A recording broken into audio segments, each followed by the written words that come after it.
ভারতের সীমান্তে ফেলানী হত্যার বিচার এবং সীমান্ত হত্যার বিরুদ্ধে জাতীয় আন্দোলনের অংশ হিসেবে কুড়িগ্রামে বুধবার মার্চ ফর ফেলানী কর্মসূচির প্রাক্কালে একটি প্রেস ব্রিফিং অনুষ্ঠিত হয়েছে। বুধবার রাতে কুড়িগ্রাম কলেজ মোড়ে অবস্থিত অফিসার্স ক্লাবে জাতীয় নাগরিক কমিটি ও বৈষম্য বিরোধী ছাত্র আন্দোলনের কুড়িগ্রাম শাখা যৌথভাবে এই সংবাদ সম্মেলনের আয়োজন করে।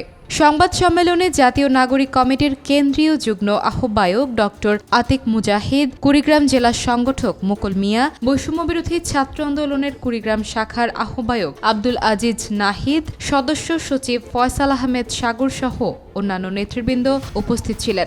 ডক্টর আতিক মুজাহিদ তার বক্তব্যে সীমান্ত হত্যার নৃশংসতা তুলে ধরে বলেন, ফেলানীকে সীমান্তে গুলি করে হত্যা করার পর কাঁটাতারে ঝুলিয়ে রাখার ঘটনাটি মানবাধিকারের চরম লঙ্ঘন। তিনি আরও বলেন, বর্তমান ছাত্র জনতার সরকার আমলে আমরা কুড়িগ্রাম থেকে জাতীয়ভাবে এই আন্দোলন শুরু করব। এই আন্দোলন সীমান্ত হত্যার বিরুদ্ধে গণদাবি আদায় না হওয়া পর্যন্ত চলবে বলে ঘোষণা দেন তিনি। এরই প্রেক্ষিতে আজ থেকে কুড়িগ্রামে সার্জিস আলম সহ জাতীয় নাগরিক কমিটি ও ছাত্র আন্দোলনের কেন্দ্রীয় নেতারা পথসভা এবং বিভিন্ন কর্মসূচি শুরু করবেন। এই কর্মসূচির সফল বাস্তবায়নে স্থানীয় ছাত্র জনতা, সাংবাদিক ও বিভিন্ন পেশাজীবীর সহযোগিতা কামনা করেন নেতৃবৃন্দ।